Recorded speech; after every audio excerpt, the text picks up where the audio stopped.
Good morning, everybody. I'm Tim Scott as we hang out with you on Saturday mornings. And, primetime Wags.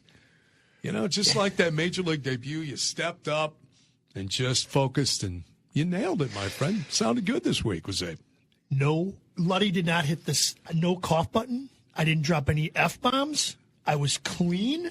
I was led. Zabe, when you're off the air, Zabe can lead you. He talks, let's just put it this way, he talks differently than he does when he's on air. He talks like a baseball player.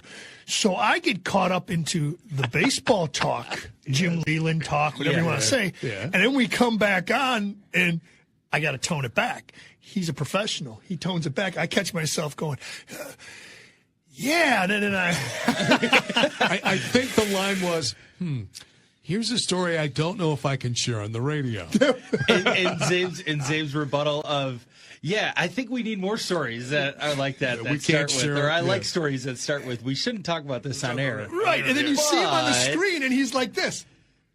And I'm like, no. Like, I don't know what I can say and what I can't say. I go, I'm afraid I'll never be seen again. I'll be thrown in that, the concrete boots in the bottom of the water because I said something wrong. Well, I just want you to know I brought all my Bobby Wagner baseball cards today for you to sign. You're Bobby. Yeah, that would be a good. Yeah, that'd be. I never heard that story before. Oh, you never did? No. Yeah. That was crazy. Yeah, you don't want to see what was written. Well, the funniest one that you told was the CC Sabathia story. Oh, yeah.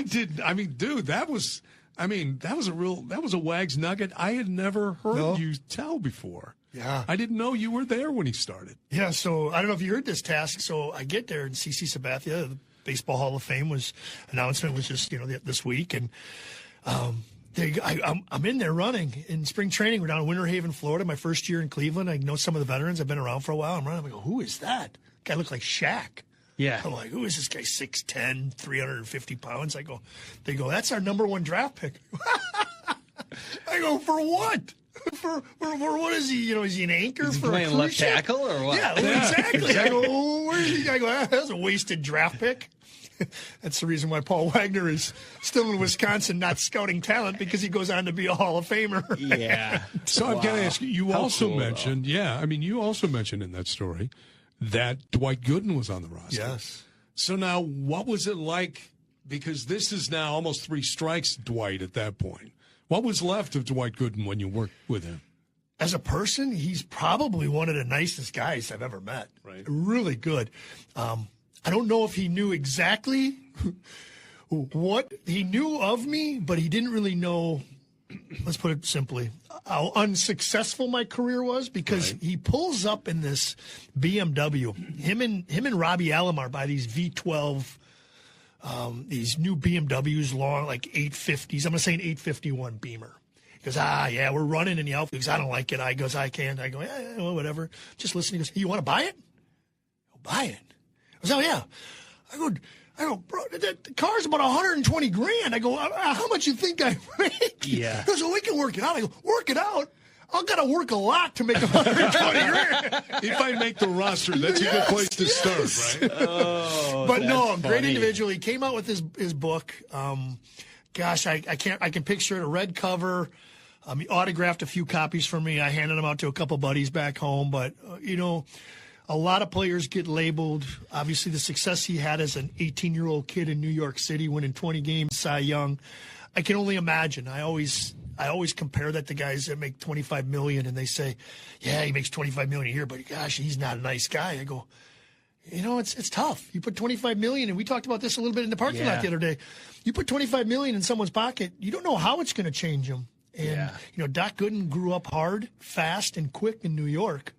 But what a good guy. There's so many good guys. And on that team, I had Manny Ramirez. And Manny Ramirez is one of those individuals where people are saying he's polarizingly bad. He's bad influence. He's bad chemistry for a clubhouse. He's this, he's that. He's not.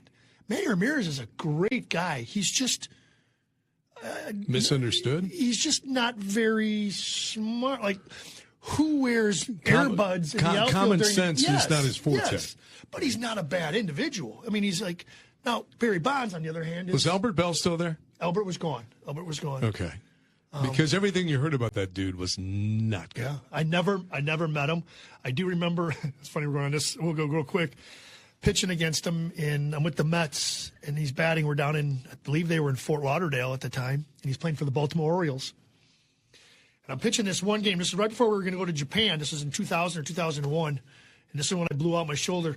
I threw, Piazza was catching me, and he puts down fastball. I throw a fastball right down the middle of the plate.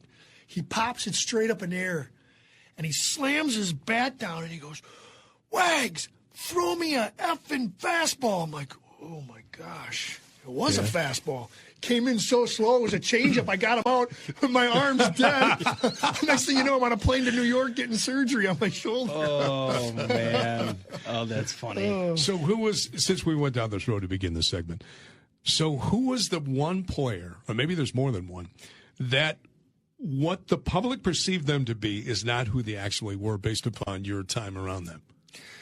Yeah, I'm going to say Manny Ramirez. The other person who was not very nice, rest in peace, he just recently passed away, and it's, I didn't know him very well, but I did play with Ricky Henderson, and Ricky Henderson was not to me, he wasn't a very cordial person. But I do know this, is the millions of dollars that he made when they were playing cards or they were playing dominoes or something, and if you owed Ricky Henderson $6.75, he came right up to you. He goes, "I don't care about the $1 million. I mean, we've heard stories. Drew will always tell you that story about that. Ricky got $1 million signing bonus or $1 million check. And he said, "Oh, yeah, this is great." And he framed it and put it up, never cashed it. Never cashed it, framed it. And they said, "Hey, Ricky, you got to cash that check." He goes, "That's on my wall." He's got to cash that. It's an active check he framed. Wow. But he'd come right up to you. Of all the money he had, task, you owe me $675. What do you got there? I got a 10. Okay, here's I got a quarter here. Give me $675. You owe me. You owe me. Wow. Dominoes, cards, flip, whatever they played, Ricky got paid. Ricky got paid. You know why? Because that was Ricky being Ricky. Ricky being Ricky. That's Ricky being Ricky. Oh, that's funny. A lot of good players, a lot of good individuals. The majority of them that you hear about, it's pretty true. It's pretty true. The misunderstanding that we said about Manny is there. The doc. Who was the skip when you were in Cleveland? Cleveland was Mike Hargrove. Oh, it was Mike Hargrove. Yeah. Great guy. Great guy. He was a hell of a player too. Yeah. I played for great managers. Who was the guy in Cleveland before they changed the rules that they used to call the human rain delay? Was it Toby Hara or was it him? Where they would grab the bat and then they adjust the gloves. It was him. It was Mike Hargrove, right? I think it was Mike Hargrove. Yes, I think you're right. Yeah. I think you're right. His nickname, Eric, was the human rain delay. Because on every pitch, he'd back out, he'd adjust his batter's glove, his bat. It was crazy. And he's the reason we have a pitching clock now. Right, one of the reasons, right. 20 years later, this is why. It finally caught up to him. Yeah, that was his nickname. Oh, that's funny. You weren't there when they had the tragedy, right? Were you gone by then? I was in. It was you're talking about the boating accident with Tim Cruz and yes. And so that was Cincinnati. Remember that was Cincinnati, not Cleveland. I was in spring training. I thought those guys were from Cleveland when that happened. No, yeah. Bobby Ojeda survived. Right. Bobby Ojeda was the one who they all got, driving their boat super fast and those decks that come right out. It was night too, right? It was at night. Yeah, and they were flying, and the boat took off. As my understanding was, the boat took off, and then as it planed down, they started going. Well, they turned quick, a little quicker than they should have, and they went right underneath the dock. And if you weren't, as bad as it sounds, if you weren't, putting your socks on or your flip flops, you got killed. They were all, I believe, they were all decapitated except Bobby. Yeah, it was not a good scene. Yeah, hate to bring that up, but since we're down that road, so welcome in. This is Tailgate Talk. And you know what? It's the winter time. This is kind of where hot stove league. These are the conversations that you often have with friends in the ice shanties. Yeah. Right? And we have had a snap boys this week. Oh my God. Woo! Yeah, and Wags, you kind of mentioned it. It was funny on I think that was Friday. I was on my way home, and I was going to get my truck washed before it started getting real cold, try and get some of the salt off and whatever, and I start pulling into the Fleet Farm parking lot, and I'm like, holy Christ, there's 20 cars in line to get my car washed. Yeah. So I've been thinking about calling Wags, and... You're going to make him watch your truck? No, I was just going to catch up with him after the Euchre news and all that stuff, and... I was pulling in. I was like, there's 20 cars there. I'm going to just flip a U-turn here. So I call Wags right away, and he's like, are you pulling into the Fleet Farm parking lot? And I was like, what? He's like, yeah, I see a black truck over there. And I was like, actually, I was going to, but now I will actually come over there. So we got to catch up a little bit. And, yeah, that conversation didn't last very long because it was already cold on Friday. And, boy, here leading into this week, it's just all the, our friend John Resnick and all the ice anglers out there are just chomping at the bit. And I can only imagine how much ice is out there now. Well, it's cold now when you see vehicles on the ice. Yeah. You're like, okay, it's frozen up. Hey, real quick, and you mentioned Euchre, and I want to share this. So this week, I've been watching a lot of his appearances on Johnny Carson, right? And I've seen a bunch of them. You guys have seen them too. But I saw one of the funniest ones the other night. And Euchre is so deadpan, right? So there's deep in this discussion and it used to be a bit where he would come out and he would lobby about why he's not in baseball's Hall of Fame, okay? And it was always a joke setup. And he said to Johnny, he goes, yeah, I don't understand it. He says, at one point in my career, I could tell the difference between a fastball and a curveball in the dark. And Carson's looking at him like, really? And Bill Cosby is sitting next to him on the couch, He goes, oh, yeah, I could tell the difference. He goes, yeah, a fastball would leave a welt about that high, and then a curveball would leave a welt about that high. That's funny. It was very funny. Completely deadpan when he did it. Yeah. That kind of stuff. Oh, that's good. It was very, very funny stuff. So, ice fishing, getting out, that type of stuff. The other thing I was going to ask you guys is that Wednesday nights, I think maybe I talked about this with you too. I'm in a golf simulator league. Okay. So just doing that. Buddy of mine's kind of having a rough patch. So I said, let's go do a guys' night once a week. It's been really fun. But the reason I bring it up, not to talk about, because I suck at it, but what do you guys do in your off season? Like with bow hunting and different things like that? I mean, outside of going to shows or looking at more gear online at night, can I buy this? Can I buy that? I mean, is there similar types of things for bow hunters and that kind of stuff? Yeah, for me, Trap it's Winter leagues League, and different things? which started last week. So you've got your Wednesday night league, and I've got my Wednesday night league. And so it's a 10-week league, which is a nice tune-up. I felt like I shot less this past 2024, but I felt like I shot more consistently because I had that consistency of the 10 weeks in kind of this off season, which I think a lot of people eventually do that is just as something to kind of keep it fresh and to continue shooting. And honestly, it's just a night to get together with the guys and it's the way it is with us too. Somebody to some way to get together and be able to just, shoot your bow and have a little fun and kind of keep your skills fresh. I mean, I think that's the biggest thing that for archery or, I don't know, people are probably out there shooting trap, but it's got to be slow at the range this week. You think so? Well, I would assume, Wags, if you're a gun owner, that there's got to be shooting leagues and stuff, right? Or maybe not. I don't know. I don't know how that trap. I don't know when the trap league starts or when they do their things. But so going and shooting my bow at night or in live leagues, I don't do that. But I do have a couple of pheasant farms, and if people have a few extra birds, we'd love to go on a couple bird hunts. I can do those walks. Wink, wink. But I knew I'm getting old when I got a call. It's funny you just said that. What do we do in the winter? And I'm like, I'm not really doing much. Mm-hmm. And pickleball? I have never done it.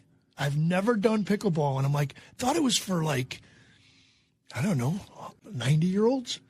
And now it's not. You have idea what path you're going down. Oh my gosh. So the guys are down at Fantasy Camp right now. And I was talking to them before and even last year when we were down there, Cirillo. Oh yeah. Jeff Cirillo, Jenkins, Scotty, remember Scotty Carroll, left-handed pitcher? Scotty Carroll. And there's maybe even Luke. I don't know if Luke They're all pickleballers. They're all pickleballers. I'm like, J.J. Hardy's a pickleballer. I'm like, what? Have you played pickleball? I never have. So then I kind of blew it off. I laughed at him. I go, I played pickleball a couple of times. Is it? Oh, it can't be hard. I can't be hard. I watch YouTube videos. Well, it's like tennis, but it's not. It's kind of, and again, the pickleballers going, no, it's not. To me, it's kind of like ping pong and tennis, and it's just different.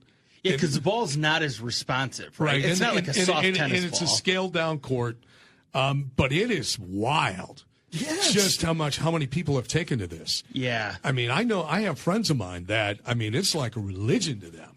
I guess mean, it's pretty serious. big at the It's Y religion. in Oconomowoc. Yes. I think it's pretty big there. Yes. I mean, in So- our lovely hamlet of Lake Mills, Wisconsin, Yeah. we have a pickleball court. Now, granted, it ain't being used now. Right. But I was like, my wife and I were Just like, put your ice skates on. I'm like, what is that out there on the other side of the softball field? She goes, that's a pickleball court. I go, yes. Wow. Pickleball court, yeah. I did find, actually, that there's like a Greater Milwaukee Handgun League. Okay. So at the Wisconsin Firearms Training Center, there's a couple other leagues that are in the area too, like indoor leagues, and then a lot of them it looks like they'll start like outside April. It's funny when you talked about time the frame. with the bow in the league. So I was talking to my oldest son who does not do golf simulator leagues anymore. Okay. Did it for 2 years. I said, why? Why'd you quit? It's good practice with your swing. He goes, Dad, because I had to take all these things and change when I got to regular golf season. Because unlike you're shooting at targets, this is you're shooting at targets, but really you're hitting off a mat. Right. So it's Into a completely screen. different. Yeah. Oh, yeah. Completely different. Yeah. Completely different. So That's like when I was in college, I played softball like for co-ed league, and I just absolutely loved it. And then it would always lead into the summer when we're playing golf, right? Well, I could either crush a softball or I could crush a golf ball. But I could both. never do both at the same time. and the guys that did, you hated their guts. Yes. Yes, you did. I don't know anybody that could. Quick break. We'll come back on the other side. Lots of stories to dive into. Yes, we'll get back to tailgate talk. Mixing it up on another cold Saturday in the good land here on 97.3 The Game. This show and all of our past shows, you can download those if you missed them on our podcast page at 97.3 The Game. And each and every week, this show would not be possible without the help from our friends at Bunzel's. I was listening to one of our colleagues, Shanna Quinn, Yeah. on with Drew and KB 2 weeks ago. Maybe it was last week, talking about the Class of show. Yeah. Gave a shout out to the folks at Bunzel's. Yeah. They helped us with our Guitar for Vets show last year, too. So the point I bring it up is not only are they there with their weekly meat deal, as we talk about, or monthly meat deal, they can do some bigger events for you, too, right? Yeah, which is actually perfect timing. You know, right now we just kind of changed up their messaging to talk about thinking about your Super Bowl parties. So they've got a variety of different catering options, as we've talked about in the fall, with your Thanksgiving, Christmas, New Year's, whatever your party might be that you end up hosting. Super Bowl is just right around the corner. It's crazy to think it's just about 2 weeks away now. And, you know, if you are going to have some people over, if you're going to throw a big party, instead of, you know, doing all those things and stressing out about getting your meals ready, just give Bunzel's a call. And how do we get a hold of Bunzel's? Yeah, they've The got website is the best place to The go. website is the best place because I'm actually looking at their catering page on their website right now, and it's got all the different options. They've got cookouts and tailgates, casual events which is more like barbecue stuff. So it's just bunzels.com, bunzels.com. And then they've got catering right at the top of the page. It's just they make it so easy for you. Are our friends at the Dock Hounds, are they still rolling with a couple of nights a week? They got things going on, too? Yeah, so Wednesdays still open at the Dock Hound Bar and Grill, whatever we call that, short menu. Wag's Place. The short Place. menu. Wag's Place. And then obviously we have, starting after the first of the year, Joey Albanese's famous fish fries. If you're not familiar with that, Joey closed down, but he's got the restaurant closed, and now he's every Friday night at the Dock Hound Stadium. Great. He's got his Joey Albanese fish fry, the special ingredients. It's a really great abbreviated menu. You get either baked or fried fish, whatever you want to call it. Two options. You get tater tots or a pasta dish. Right. And you get a cannoli, and you get your bread and your coleslaw. So there you go. And there you go. But it's a flat $20, $20. Nice. $20 each, whatever you want, and then you go up there, and then obviously cocktails. Garage doors are not open, but they're open we pull down the screen so that you can see out there. The lights will be on. You can see the field. If there's snow on the ground, it's kind of pretty the way they do it. Very good ambiance. Ambiance. Ambiance. Yeah. You know, like, The atmosphere. The vibes are high. The atmosphere is outstanding. It is. It is. So You're from Germantown. Use atmosphere. yeah, hey, it looks good. Germantown, it just looks You good. know what? It You're looks going to good. have a hell of a good time. You Come drink, on out. You drink enough Lake Louise, you drink enough beer. Yeah, it's great. It's great. Call an Uber. That's though. good. Call I an like Uber. that you get a cannoli with it. Did I just Yeah. take a shot against everybody who ever grew up in Germantown? I'm sorry. I didn't mean to do that. It's Nothing but love. Nothing but love. Nothing but love. This is from a guy who funny. graduated from a class of 38 kids. So I should talk. You True did. story. Yeah. Eric, what's going on, man? Yeah, so you kind of mentioned that it's the time of year where everybody's going to shows and all the shows are starting to roll around. We had All Canada last week. We've got the boat show. We've got the RV show. And then as we start to roll in, I've been starting to see some of the messaging for like the big Wisconsin Dells Expo that's coming up. So everybody's launching all of their new products right now. And I figured it'd be good just to kind of chat about a couple of the ones that I saw that won either like Best in Show or were very unique shows at the Archery Trade Association show last week or 2 weeks ago in Indianapolis. And it's always interesting how they come about these. I mean, I don't know. I'm looking at the Best in Show right now, which is a 32-inch axle-to-axle compound bow from Expedition Archery. Which I don't know about you guys, but I had never even heard of them prior. But it's it's a new aluminum material that is lighter than your typical 6061 aluminum, which must be like a specific type of aluminum, and it's stronger than carbon. But it has a significant amount of vibration dampening than like your high-end carbon bow and some of those other ones. It's called the Expedition X-Lite 32. And I don't know, people give Matthews a hard time about just, some of the products and maybe some of their accessories and how they're, the price point that they're at and yada, yada. I mean, you can get a flagship bow from Matthews for $1,300, maybe $1,200, $1,300. Right. I mean, all these other competition high-end bows are. I mean, this one here is $1,900. I've seen some that are $2,200 for once you start getting into carbon and some of those. I don't see anything about this that really stands out to me. I mean, I think that as we heard at HHA, Cerakote finish on products now is really starting to, it's like a ceramic powder coat kind of finish that people are putting. So what difference does that make? It just adds to protection. Okay, but you've got that big buck in front of you, Wags, let's say at 50 yards, and you draw the string back. What difference does it make if it's a $1,300 bow, an $800 bow, or a $2,500 bow? You got to still hit the damn target, right? Right. And I think it all comes down to practice. Yeah. I mean, you got to spend the time. It's not like a lot of people give, like Wags, we talk about this, the crossbow hunters that can go out, and most of those come dialed in with a scope and everything. Right. With compound bows, I mean, you could use a $400 bow or you could use a $4,000 setup. And if you can't hit your mark, you can't hit your mark. Right. Well, with that Expedition, it's 3.5 pounds. It's that, to me, weight is, if you're going to hold it full, if it's a 3.5 pounds, I can hold, if it's a 3.5 pound mug of beer, I'll hold it. Yeah. But then I'll drink it. But I can do that. So that's the advantage. It's the weight. It's the weight. I mean, you It's can the hold weight. that shot longer. Where do you cut it? Aluminum, carbon. Where can you save the weight? Even if you go from a 29 to the 32, X-Lite even has a 35 at like 3.6 pounds. But that ceramic finish, we have a buddy that bought that. It's like what's it called? Phase? Was it the Matthews? Is it a phase? Oh, yeah. So you asked, what does it mean? I really like that. And I told Tasker before he bought this. So the bow is, let's just say, paint for simple things. Mm-hmm. The color is dark, and then you almost get into like a snow camo on the top. Looks cool, right. But why? But if you think about it, when you stand up and you pull to full draw, if I'm an animal looking up at you, I can see the fade because it's between you, the tree, and everything. But once I go between the branches where the leaves are gone, now I got sky color. I think it's ingenious. I don't know if it works.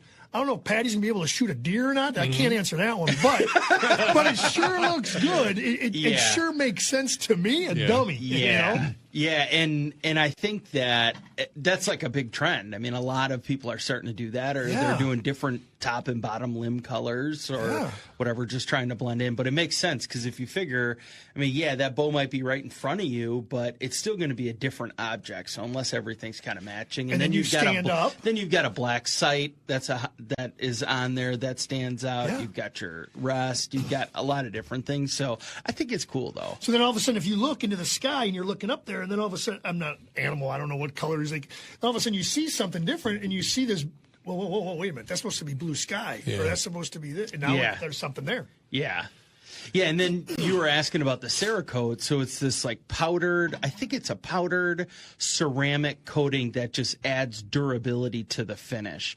So it's supposed to reinforce like limbs. So when the limbs are under stress all the time, it's supposed to help reinforce that. But it also just, I mean, it looks cool. So styling or whatever that you want to do with that, well, there's various options with that. It's kind of like I have friends of mine that upgrade their drivers every year. Yeah. And they spend a lot of money on it, right? I mean, it's got to be $700 for a new driver now. 700? $1,050? At least. Is it really? Oh, some of the high end stuff. Insane. It's $1,000 or more. Jeez. And so here's the thing: I've played with these guys, and their ball still goes right, or their ball still goes left, right? And it's like cut the amount of money you spend on your driver in half and take it back to the clubhouse and give it to the pro and say, hey, can you help me? Because it ain't the club, it's you. Right. Yeah. Fix my feet, not the club. Yes. Oh, that's funny. All right, so that was Best in Show. Number 2, I actually am intrigued by this. So it's actually, I don't know if you guys have ever used a bino harness, but I love wearing a bino harness for my rangefinder and for my binoculars. It makes it easy. It's right there. So they actually have, I'm kind of showing you guys this. So it's a quick release bino harness. So normally these straps just strap into the pouch. My son has one of those, except he puts my grandson in the front of it. That's a bit more. So looks like the same thing.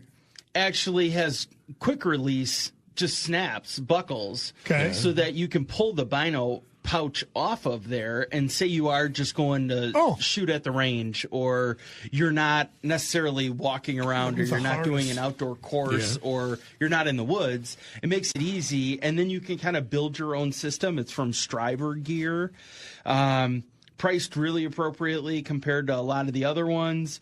But I think that's a brilliant idea. It's like I go into these shows every year thinking, how do they really make something better? Right. Don't we have the best of what we're ever going to have with this? I mean, our bows are shooting 300 plus feet per second. Our crossbows are at 500. Our rangefinders are X, whatever. Yeah. How do they make something different? And this is just a great example of that, of like something that it's still just as functional as it was before, but now it's just these slight little tweaks that make it unique, make it stand out, and I think rightfully so wins number 2 and Best in Show. The number 3, which I thought was really interesting, is a wind checker kit. So it's just this little, I mean, it almost looks like a yellow neon golf ball. That makes your finger obsolete. Yeah, why even lick your finger then? You know what I mean? So Where you toss a little grass up in the air? Come on now. It's got like a double-sided tape so that you can just put it right on your quiver. Right. So that if you are out in the woods, it's easy to just grab that and just do a quick little like puff of whatever the finely ground powder is, so that I can do that. But just I think the sleekness. Just take a little bottle of baby powder that you buy. That's what I do. That's what exactly. I do. Or I take a cotton ball. I take a cotton ball right now, like when I'm sitting. But you're right, walking. Yeah. That's a little different. See, when I see stuff like that, what jumps into my mind is, what's a hack? That's a great idea, but instead of spending the money, how can I save $30? How can I save $30? Okay, so this I think was my favorite thing, and I know that there's been some other kind of similar things that have been out there in the past or in the market. There is a company called Trophy Scan that really made a big splash this year, and as the name of the company says, a trophy scan. So what it does is it's an app on your phone that you can actually scan a video around the rack of your deer, and it will automatically give you a precise measurement. Come on. Of the score. What? So there's the Trophy Scan app, so you can Right. kind of see there that it takes a 3-dimensional image to the exact specs of your deer. So striations, like if there's like bug holes or there's whatever in there. Very, very cool technology Yes. that's coming Yeah. out. And then there are some actual, I mean, I've started to see some of that this, would but be even the That would be app and cool. everything is starting to come out. But You could use they it to have, measure your neighbor's bucks when I get them and they call you over. it's Yeah? it's just Yeah, I said, crazy. I thought I had that one. Yeah, I thought that looked like the 173.5 inch deer that I saw. But how cool that I mean, just something that you can do that obviously there's a lot of science behind this and just Yeah. like intelligence from the phone. And I'm sure they've done a ton of samples with this. But these are some of the things that you start to see that are like, okay, this is where the future is going for, you know, the outdoor industry or, you know, whatever. I mean, can you imagine you shoot a 300-inch bull out in New Mexico or wherever? What are you going to do? Grab the little tape measure? Oh, Who are you going to go buy 4 rolls of measuring tape Yeah, and then you're going to exactly. get out there? Well, then all of a sudden you've got this and you can just scan it right there on the spot.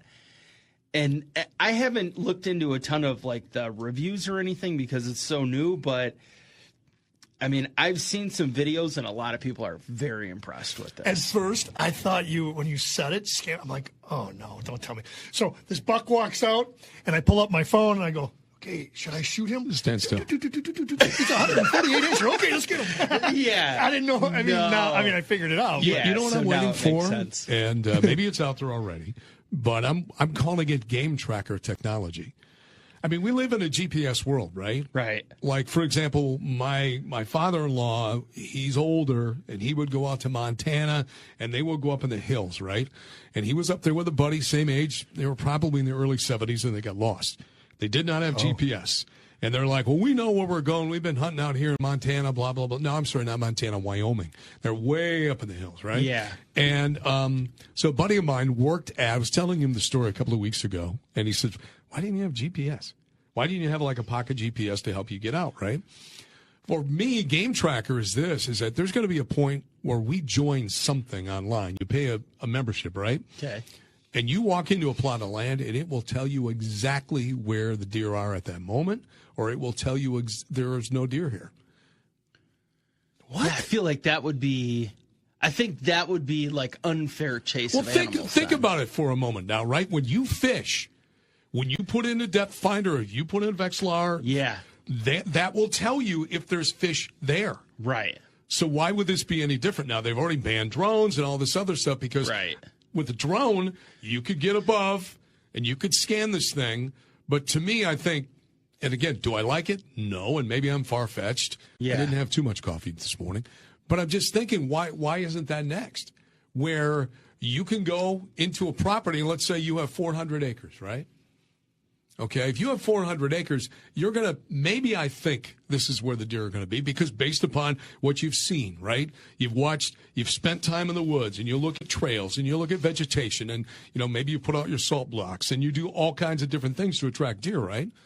We live in this day and age of technology where something in the sky can probably through heat reconnaissance or whatever it can be. Thermals, they could tell you right there. Yeah. Hey, there's nothing hot. There's here. nothing hot There's a here, little right? rabbit here, and there's a squirrel over there. Yeah. Right. I mean, here's the thing. The military not- uses I'm that not hunting for technology those. now. Yeah. Why would that be any different for the hunting? I guess that's the kickback that a lot of the like professional anglers are getting right now is that it's like unfair chase with all of the advancements that they've had. Oh, I agree with you. Yeah. You can make a lot of bad hunters good hunters with the Right. right amount of technology. Well, yeah, I mean, you say you've got 400 acres.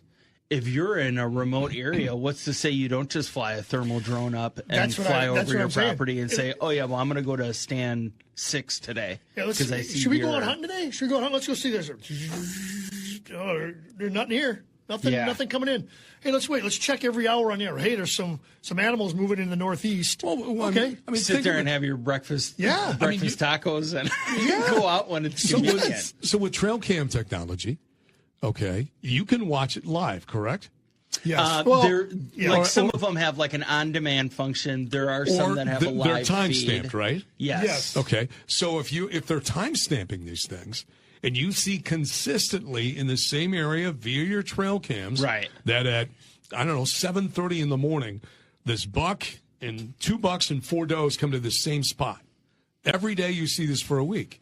Well, it's kind of the same thing, isn't it? I mean, it's not live. It's not immediate, but you are seeing deer in their natural habitat, and you ain't you're not leaving your living room. Right. So my cameras. Oh, I'm sorry. Go on. No, my cameras are off. Like if I walk by it, I wait, and as I get a little bit away, mine are off. And I don't know how you reset that, but then like about 3 minutes later, I'll get the buzz, bing or buzz. And I look up, and there's me walking by. So it wasn't like I could sit. I could put the cameras in the corner. And as soon as it goes off, I run to the redneck, right? Because mine, I don't know how mine's not live or real time. I mean, we have Ring doorbells, we have cameras for our homes, we have baby video monitors. Right? Yeah. I mean, my son and my daughter-in-law have them for my grandson, so they can watch. This would be any different. I think that's where like some of the advancement is coming. Is I think last year at ATA they did have one where you could actually live stream video from it. It's crazy. Do you know anybody that has shot right now? One. You know person. A guy who shot one person I know. And did he shoot or she shoot a hen or a tom or a tom. Jake? Really? Yeah, I know my with the bow. Father-in-law and my brother-in-law both got toms this year. Fall? Yeah. I have never turkey fall hunted. Well, I think you should start. Ever? Never. It's because most people hunt in the spring, right? Right. Well, because I'm bow hunting, and everybody goes, well, you can shoot with a bow. Well, you got to make a choice. What am I going to hit? A bow and a gun? Hey, what are you doing? That's what I should have done when I came up. I mean, as we learned, if a bow's only 3 pounds, Paul, I think you can handle both in your, on your back. Wags doesn't have that one. His is probably like 6 pounds. 6 pounds? That's a lot to carry. I'm a stronger man. I'm stronger than the average individual. Kind of bionic shoulder. It just. I thought for sure the day that I missed that doe, Wags, that I would have for sure. I could have shot one. I mean, I sent you the video. I think there was 17 toms and jakes that were hanging around for a half hour, and I was worried I'd blow out the field. I'm just going to ask you this. Dumb guy question in the back of the room. His hand goes up. So, could you, if you are bow hunting and there's birds in front of you and you were licensed to hunt birds, could you whack one with a bow? Yes. That's what I thought. You can use it's either firearm. That's what I thought. Yeah. Either weapon. Not It's not weapon weapon specific. Yeah. Right. Okay. So, I wonder how many people do that. Where it's a slow day and you don't see any deer, but there's turkey out there. So, my backpack, I have my turkey call. I just take it with me just in case. Yeah. Well, your buddy, or whoever that was, I guarantee you they were bow hunting. Were they out bow turkey hunting? hunting? They were bow hunting for deer. But they were out, and he knew that there were turkeys that kept coming in. So he's like, well, I'm going to just buy a fall turkey tag. I mean, I've never shot one in the fall. I'm going to just bring it with. And if this guy happens to walk out, because I know that he's there, like, well, and you were saying it's like every 3 days or whatever was the pattern. Right. I mean, that day was unusual because there was 17 so many of them. turkeys or whatever that were all grouped together. I think they were all toms, too. And they were all toms or jakes. Yeah. So it's weird, though, in the fall because they don't have the big bright red head anymore. Like, they have a little bit of that coloring, but they're not all, like, stressed and they're not, like, way high testosterone like they are. Well, that's their heads don't get red until they see a female. That's right. Right. Testosterone. Yeah. But they also have different broadheads. So if you don't maybe pull out of your quiver, wherever you have it, do I have some of these broadheads for turkeys are like little helicopters. So they're like 5-inch diameter cuts, so you can hit their neck. So here's a question I was going to ask. As you were describing this to me, I'm thinking to myself, okay, so on your bow you carry how many arrows? I carry 3. Okay. How many do you carry? You carry all of them? Like 4 probably. Yeah. So like the broadheads are like this. So here's my thought on this, How right? big is that? So if you knew, like your buddy Eric, you said that was going out and decided, hey, if I see a bird, I'm going to bag that because, I've seen some of these in this spot. Why not throw in an arrow in your group? That's for turkey only. Yeah. That's what I would do. Yeah. Yeah. Yeah. 4-inch cut. It's 4-inch cut. Yeah. And then Turkey blade. And then Yeah. they always, and I'm assuming, was he hunting out of a ground blind? He was on the ground. So we can never supposedly hunt turkeys out of a tree. But when I'm sitting in my stand, if I go into the woods, like to the east, and I go in one of my ladder stands, those 21.5-foot ladder stands, turkeys are all over the place. Like, Right. why have we been told we can't hunt turkeys? Yeah. Why is that? I don't get it. It's not illegal, right? I don't think so. How could they restrict that? You can hunt, but nobody hunts turkeys up above the ground. Everybody's on the ground always. Everything you see, turkey blinds, turkey chairs with the 4-inch legs. Right. Everything is on the ground. And when I'm up there, I'm like, these guys don't see me. I just want to know why. Yeah. Why? Because you're going to climb up where they're roosting and they don't want you to get up there and that disturbs them? And I think you can shoot a bird in a tree. Oh, wait a minute. This isn't like the stupid rules of golf, right? Where, That's probably right. It's tradition. Probably. It's You tradition, can't- yeah. You can't That's use, what it is. You can't use your foot wedge. Or you can't, you know what I mean? I'm like, are you kidding me? Do you see a PGA Tour card on me? Shut up. I got a foot wedge in my bag. Yeah, you can. It's true. You can legally shoot a turkey off the roost in some states, while in others you could lose your hunting privileges. Can you hunt? So in some in the roost cases, in it Wisconsin? is. So in some cases, not only is it unethical, it's illegal to do that. Correct. I think it's more of the. Legal ain't always right. I think it's just the yes. I think it might be the but unwritten rule. remember because I we think were you talking can about shoot a turkey out of roost. Last segment, we were talking about if you're on your land and you fire up a drone just to see if there's any deer out there. Right. Who's gonna know? I'm not saying you should do that. I'm not advocating that practice, but I'm just saying, hey, who's gonna know? Here I was thinking I was going to get a list of like strange rules and regulations, but it was just this one. It just says in Maine you cannot do that. Okay. I think in Wisconsin you can. In Maine, a person may not shoot or shoot at a wild turkey decoy of another person. By the way, that's strange. We've gone so long in the first half of the show today that we got to wrap it up here. I'm putting out a challenge to myself publicly, so it means that I'm putting myself on the spot to do this. I am on a mission to find someone to talk to us about the whole crane hunting season possibility in Wisconsin. I am fascinated by that. I'm skeptical it's going to happen. Sure. But I'm trying to find someone who can come on and have an educated discussion about make that. note of that as Because well. I think that's one of the, as you look into this season ahead, 2025. Yeah. I think from an outdoor standpoint, I think it's a really intriguing story, and if it does happen, happen. Yeah.